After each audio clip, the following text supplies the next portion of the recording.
Mbote mingi na bino bandeko balandi ya Jomak Show ayo ezali babino Jomak. Bakala te ezoyinda na États-Unis tokopesa bino breaking news awa nini ezosalama na kati États-Unis awa na mwa mikolo peut-être dans une semaine awa. Mais Katembo asali lisusu nini. Nayebi ke ba Facebook na ba WhatsApp eza ya koningana Katembo asali lisusu nini. Batu baza ko mituna, batu baza ko benga, batu baza ko loba mambo ebele. Yango wana biso toza batu ya investigation. Toko pesa bino flash info, breaking news, na makambo nyonso ezosala mawa po to confirmer bino vraiment solo ndenge yango ezali. Donc bakala te masolo ekobeta mawa na ndenge mwa kosakana te. Donc Katembo asali lisusu nini? Katembo asali nini? Nayebi ke mingi bozo ba message, mingi bozo koma, mingi bozo ko tuna ba question. Mais avant wana toko flasher bino moi événement moko ezo salama wa na États-Unis d'Amérique ndenga boyebeli ba papa awa na Amérique du Nord. Tozana ba papa bana ya bakoko papa Simon Kimbangu. Papa Simon depuis moi ba moule belé asalaka ba tour awa campagne ya évangélisation pour na ko sensibiliser ba kimbangisi na ba kwenyonso. Asala ba tour na Boston, akenda na Caroline du Nord, akenda na New York, akenda na Indianapolis ba vidéo nyonso bomona ngo nyonso ezali pour na ko sensibiliser bana ya papa Simon Kimbangu partout bazali. Discours na ezalaka mingi ko kipete ozana ngambo awa ozasuki wapi ezali discours ya kotele misaba ambassadeur pambate ndenge papa diangena ndakolo bana biso tozali ba ambassadeur to yemba ngona nzembo tangu yo longwe na mboka na yo oye awa surtout oya wuti kimbangisi depuis Afrique tozali ba ambassadeur to yaki awa pona komema kombo ya papa Simon Kimbangu. Alors discours ya papa Simon Kisolokele, maman Solange ndenge bango siko nde mutu baza na Canada ezalaka toujours ya kotelemisa bana papa Simon Kimbangu na kwenyoso bazali soki totali lokola bandeko na biso na Boston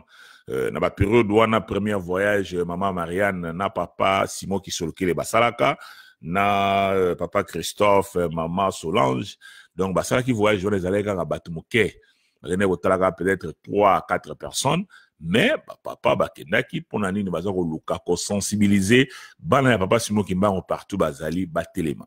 Na ko rappeler bino ke kolongwa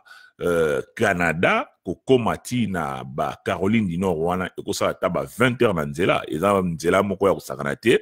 Donc biso awa tozaka na Californie mais pona biso to longwa na Californie awa to kende na Caroline du Nord et ko sala biso lokola ba 7h ya vol donc eza vraiment musika eza lokola zo kende Paris mais tout ça la kayango bomona ba vidéo na YouTube wana sur bokoti kaka bo beti église kimbangisi na États-Unis bomona to kenda ba Indianapolis na Indianapolis ezali esika oyo tant papa Simon Kisolokela komaka gouverneur ya ville atindaki délégué na ye ba déclaraki journée je crois le 12 septembre ba déclara yango kuna na ville wana journée Simon Kimbangu ba pesaka papa Simon Kisolokele clé ya ville bomona ba image wana oyo to laksa bino. Donc ndenge zali awa le 7 oyo zokota le 7 octobre donc ezali toujours pour na ba sensibilisation kaka ya liwa ya papa Simon Kimbangu ndenge toyebi ezali le 12 octobre ezalaka na 1951 donc na tina wana yango wana papa Simon Kisolokele na mama Solange na délégation ya monene penza ya bandeko bawuta Canada baza kokota awa na États-Unis bokolanda makambo wana nyonso ndenge tolobakaka na ba Amerika wa ba makambo ya kibele ba nsusu peut-être bakomona na empêcher mais ba oyo bakozwa tant tozosenga na bino boluka moyen ya kozala mokolo wana na Caroline du Nord pona kokumisa kombo ya papa Simon Kimbangu. Soko za Holanda yo mutolaka na États-Unis yeba yango ke événement moko ya makasi eza koya oyo ke bakimbangiste nyonso bakosangana na Caroline du Nord wana oyo alingi koyeba ba information na yebi ke bato baza ko sensibiliser bato bazali lokola mama Eliane ba papa mama Eliane na Caroline du Nord ba papa Eric na Caroline du Nord, ba maman Fina na Boston, ba maman Chantal, ye aza na ville moko pembeni ya Canada wana. Donc bango bazali ko sa ba sensibilisation na nyonso na yebi ke bana ba pasi bango partout na ba konyo se bozali boyeba ke événement wana kozala bien. Donc pona ko kumisa kombo ya papa Simon Kimbangu ndenge zala kaka. Alors nakanisi boyo kine bande na lobi na mino awa Katembo asali lisusu nini. Donc masolo wana eza masolo moko bato baza komituna, mais avant to kota na mwa ba détail ndenge la kaka na ko souhaiter ba joyeux anniversaire na mama pasteur mama Selipa. En tout cas do souhaiter ya kokisi 80 ans na ye. Mama Selipa a comment livre moko na tina ya mama Mwelo na kanisi mikolo ko ya toujours préparer documentaire moko na kanisi lelo na mona ki wana bandeko bache ba photo bazo ke na fête wana anniversaire wana.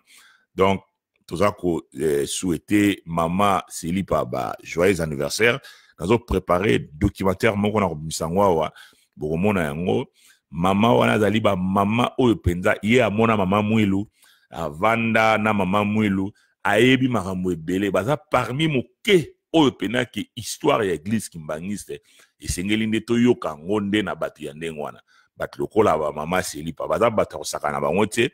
Soki tolobi église kimbangiste lelo mingi okomela kimbangiste à partir ya Europe, okomeli kimbangiste kala mingi te, bazali bato ya kopusa na pembeni na bango kotunaka masolo. Parce que biso lelo okomika kimbangiste na bakamba division oyo loyenge kaka. Tolinga koyeba te, tolinga kopusa na pembeni ya mikolo te toyekola makambo. Okomona mutu azoloba likambo ayebi te uta wapi. Yoka ebimika boka lokola liyebo. Donc abandi pe kondima nde na loba moni mutu surtout biso bato na poto. Tozali mingi na obligation moko ya ko raisonner na vitesse moko ya ndenge mususu. Parce que au fond na pays développé, makambo ebele ozana ngo exposé. Biso pe bato mwi tolinga mingi ko tanga te. Neti akomaki livre, akomaki livre pena eza ma solo ebele oyo ezo ko expliquer makambo pena ya lingomba na biso lingomba pasi mokimba. Mais na limite bato ebele batangi livre wana ngala zana ngwa watindere nga yango. Donc eza nakanisi mbala muso to salaka show awa akotaka pena show boyoka kaye alobaka makambo na tina mama Mwelo. Donc ceux qui ozali muto s'intéresse ka mingi na makambo église, faut que na source ya bato yo ba vivre tala 80 ans ezali penza. Donc nzambe pena pesier pena mikolo pe to ko souhaiter parce que azana na makasi tozana posa na ye nzamba bakisela ye lisusu ndenge to lobi ba joyeux anniversaire na mama pasteur Selipa oyo bazali pena ba archive ya makasi ba dictionnaire ya makasi ya église oyo ayebi ndenge makambo ebandi oyo kaka obolingo ya 56 ya vivre ango ba makambo wana nyonso ezali makambo ezaki soki mama wana azwi micro fo boyo kaka ye mingi ezali oke pembeni mama betlanga na lisolo za kokoma ebele oza jeune oza intéressé na makambo église bazali bato to kokende pembeni na bango to yekola pena makambo. Mais lelo zomona ke mutu na kwena ye moko aboye kaka asali ka discours na ye ale bato pe bayoki ye. Donc po ke azana nzunzu na ya koloba tolingo tuna makambo te. Or ba mama wana baza pena batu ke okende pena pembeni ozo tuna mama tali kambo ele kaka ndeni oyo esalamaka ndeni.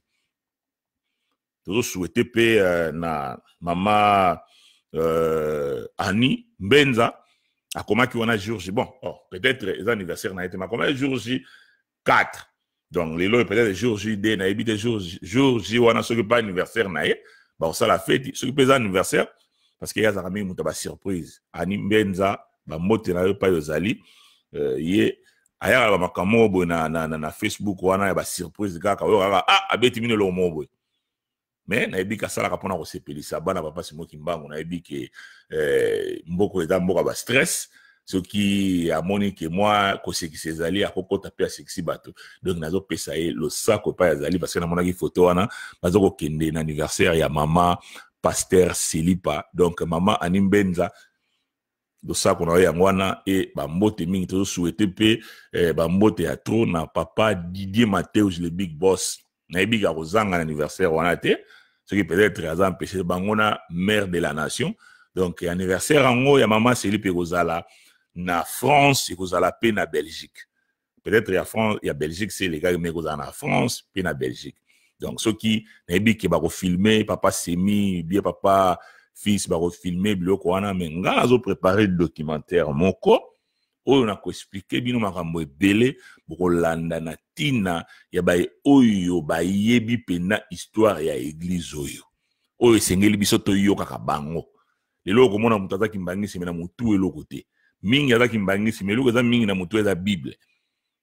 aza na histoire moko te ya église oyo ya ayebi mais ayebi histoire ba Matthieu ayebi balabala ba Matthieu soko tunie comme oyetuni ye makambo ya église kimbangisi ayebi yango te ayebi histoire te abangana za mundimi atamulaka na bible na maboko partout eza mabe te eza bien mais lingomba na ndenge tolobi troisième testament ekomama troisième testament ya Saint-Esprit ezali zoma tozana ancien testament nouveau testament et troisième testament ezali wana ezali ya molimo santo et makambo kota kuna ezali makambo oyo na ngai to vivre autre ali ko sala lelo alors ce qui tozana nini ya kotuna makambo te ya koyeba makambo te to yeba ondeni donc ezali kaka ma flash wana mais makambo oyo eza koleka oyo bato baza koloba na tina ya katemo to ya pona te expliquer no parce que nazo bima na stopper kama moke pona na sala bino flash wana lobby boya ebele bokota ebele to ko expliquer bino bolanda ngwa direct to ko expliquer bino masolo ango eza ndenge nini et na osala tout pe na ko répondre je crois ndeko moko na ko répondre peut-être ko landa na vidéo na ko répondre alobi ke nga na sala ki vidéo makamba kisangani na loba makamba lukuta banini tout ça na osala ke na répondre alobi makambo ebele abenga manipulateur makambo ebele mais en tout cas vous allez surpris makambo na ko expliquer et yesika za na bika zo titre là déjà ya joma kazi makambo nga abandi déjà ko titre là sur le baga awa biso basimba facilement te et puis ba lekaka pe facilement te soko tie soko totali bo soko na ko répondre aux amis mingi yete mais na ko expliquer moi makambo ebele parce que binga baga biso za ka batu ya investigation soko biso to simbi eloko to simba ngo pamba te po to za sir na likamoko boy et to sala ka penza investigation zomana donc ye abandana eko copie nazana ba archive ya bosaneke nazana ba archive moko boy oyo ngana garda na bibi bino nazana ba disque dire après disque dire après disque dire chambre mobimba etonda ba disque dire ya bato so kaka so le cas au sala moi eloko moko nini ezali neti yende ngwana nazana ba archive ya 2013 akokamwa ke on a expliqué makambo na nyonso aomona kama makambo ngoloba na ko prouver yango na ko laksa yango donc nyonso wana tant soki tozwa tant lobby to linga to présenter bino ngo to landa yango mais bana États-Unis bobo sanate le 7 na Caroline du Nord eza ko beba eza ko yinda partout aux États-Unis eza ko beba donc lobby to kota susu na mozindo to me ko expliquer bino ma solo pena ndenge ezali bien so bozana Europe na biki ba baza kuna na Paris bozana fête kuna ya anniversaire ya mama pasteur Silipa donc na bi na moni na bi so ba balata pembe balet so ndenge nini to komona ba photo e ko bimela biso wana to komona ngo partout donc le sac on a bino partout bino vous allez en wana nga en tout cas nazana timing ite fona bima nde to pesibino mbotelamu ba bana fête en tout cas fête malamu mama pasteur Silipa nzambe abaksela yo ya mingi e ba jeune nyonso oyo bazali na kati ya église kimbangisa bazali bazana obligation ya kopusa na pembeni ya ba mama ya ndengwana pona koyekola makambo c'est bien tanga bible kotsa makambo na mutu mais yeba ke ozana histoire na yo oyo ya yo oyo esengeli yo oyeba pe isala makindenge nini to kaka po baloba kite ye a vivre makambo yango et a yebi makambo yango de A à Z donc bazali pena bato tango papa de ngenda sala ka accident oto kaka lukulu mama mwilu ayaka na mokoto et ye azalaka wana mama wazo sala anniversaire lelo mama pasteur Selipa tango papa de ngenda sala ka accident mama mwilu autaka nkamba ayaka na mokoto. Est-ce que maman moula lobara maman moula salaka likambo boy mais likambo na ya yebi yango ayibi masolo wana ozomona ayebi masolo wana bolimisanga na otala wa ezobima lokola nazotala na mpanzi mais falaki natala na caméra wa nazotala nde ordinateur nazomimona na ordinateur ezali awa caméra ezali awa lokola nazosola na bino fona awa mingi koto bolimisanga mpo talaka masolo yango ndenge yalaka alright donc nakopesa bino moi bainformation nyonso wana lobi bye.